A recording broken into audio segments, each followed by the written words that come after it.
kan ada 3 ya. Ada yang cuma cari senang, ada yang ingin bahagia, ada yang ingin menggapai berkah. Ternyata rumusnya orang senang itu ya belum tentu bahagia. Orang bahagia belum tentu berkah. Tapi yakinlah orang yang hidupnya berkah, dia pasti akan sudah meraih bahagia dan senang.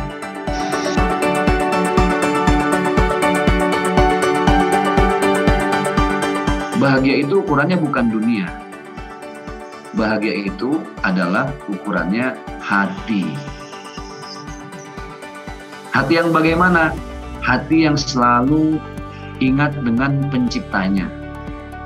Mari sama-sama kita terus mencari berkah dalam hidup, bahagiakan orang lain, siapapun, dimanapun, kapanpun.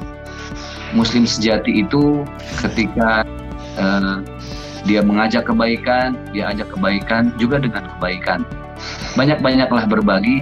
Di hati kita tidak boleh ada duniawi apapun yang sifatnya sesaat. Di hati cuma ada Allah. Ma fi qalbi illallah. Itulah kunci hidup berkah dunia akhirat.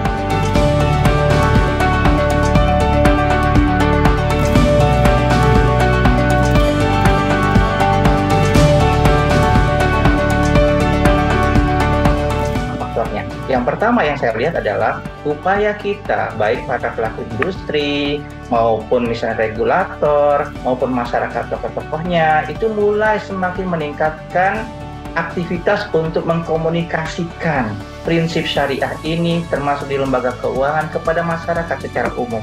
Artinya, keinginan masyarakat untuk bersyariah disambut bergayung oleh para pelaku, regulator, para tokoh masyarakat tentang apa dan bagaimana konsep keuangan syariah termasuk di bidang asuransi syariah. Nah, yang kedua adalah apa? Ditambah lagi selama 2-3 tahun terakhir kita diberikan sebuah tamparan keras dalam tanda kutip.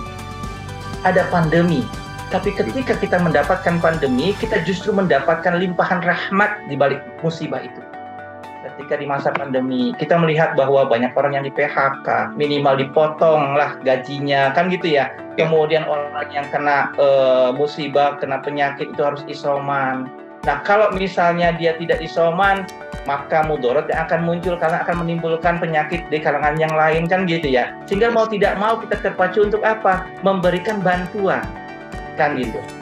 Artinya apa? Rasa untuk kebersamaan itu semakin diasah oleh pandemi ini, oleh Allah Subhanahu wa Ta'ala. Dan itu adalah intisari dari asuransi ini. Sehingga kemudian juga orang berpikir, bagaimana kalau di kemudian hari kita terkena pandemi lagi? Kan gitu ya. Pandemi yang ini belum selesai nih, ya nggak?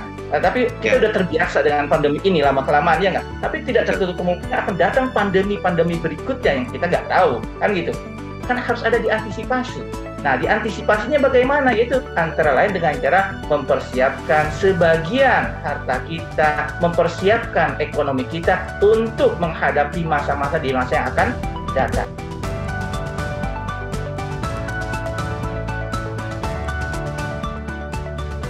Asuransi syariah seperti yang kita bahas dari tadi, ini mengandung kebaikan. Sebarkanlah kebaikan itu. Mandala ala khairin falahu ajrun ka ajri fa'ili. Barang siapa yang menunjuki satu kebaikan, maka dia akan mendapatkan limpahan kebaikan dari orang yang mengerjakan atas ajakan kita itu. So, Bapak Ibu, ajak mereka, berikan literasi, berikan pencerahan kepada mereka yang belum berasuransi syariah.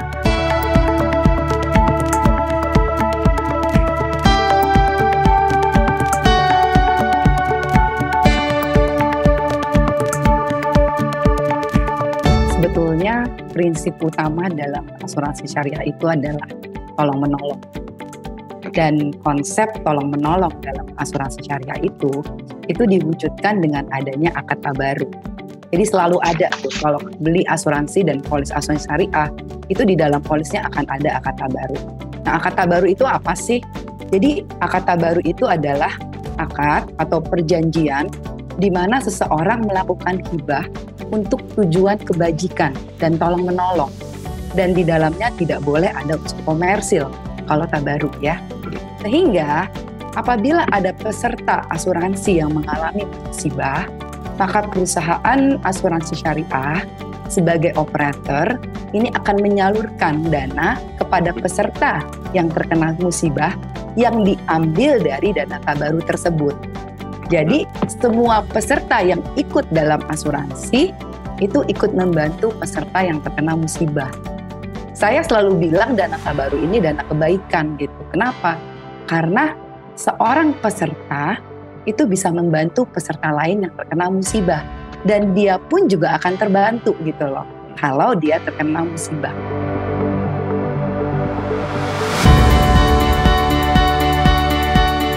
Yang pertama kali harus dilakukan itu adalah riset dulu ya, mengenai produk asuransi syariah. Jadi lebih tahu, karena ada beberapa banyak produk asuransi syariah, jenisnya tuh berbeda-beda. Setelah kita paham mengenai jenisnya, kita coba identifikasi kira-kira kebutuhan asuransi kita tuh apa. Jadi kita harus paham mengenai kebutuhan asuransi kita paham kemampuan kita berapa, dan ini biasa disebut dengan perencanaan keuangan. Dan yang paling penting adalah jangan pernah segan untuk bertanya kepada tenaga pemasar yang berlisensi. Karena tentunya mereka akan paham. Kalau lihat di website terus nggak paham, itu bisa langsung tanya. Dan mereka juga bisa membantu kita dalam membuat perencanaan keuangan. Lalu kalau juga sebelum kita putuskan nih untuk kita bergabung dan memilih produk asuransi syariah, itu kita harus paham mengenai manfaatnya. Kadang-kadang ada ilustrasi. Kita pelajari secara cermat, dan nanti ketika kita menerima polis asuransi, sebetulnya setiap perusahaan asuransi itu wajib memberikan kesempatan kepada peserta untuk membaca, memahami. Jika tidak, itu ada yang dibilang free look gitu.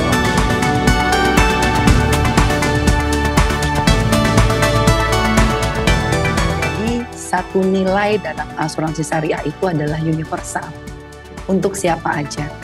Jadi ini nggak cuma untuk muslim, karena kita tahu tolong menolong itu tadi Pak Ustadz Zaki Mirza udah bilang, tolong menolong itu tidak melihat apakah itu harus muslim atau agamanya, rasnya, itu enggak gitu loh. Makanya di Prudential Syariah, universal ini merupakan nilai yang kita pegang gitu loh. Konsep itu tolong menolong.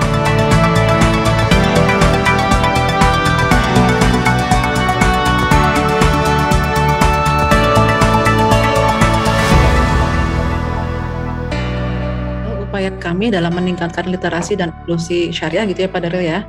Kalau dari sisi regulasi memang kami mewajibkan atau dalam laporan rencana bisnis gitu ya, ada form yang harus diisi oleh perusahaan, bahwa perusahaan harus menyampaikan laporan rencana kegiatan literasi dan inklusi.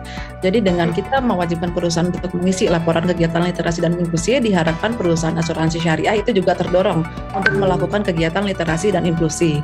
Kemudian juga itu dari sisi regulasi ya Pak Daryl. Kemudian dari sisi kegiatan pengembangan, kami di OJK ini setiap tahun memiliki rencana kegiatan program pengembangan sosialisasi sebagai contoh gitu ya. Jadi memang dalam 1 tahun kami ada target sosialisasi, dan sebelum yang selain dengan kegiatan sosialisasi yang dilakukan oleh OJK sendiri, OJK juga bekerja sama dengan stakeholder terkait, misalnya seperti ini ya, dengan masyarakat ekonomi syariah, kemudian juga ada dengan KNEKS, kemudian juga ada dari Kementerian Agama.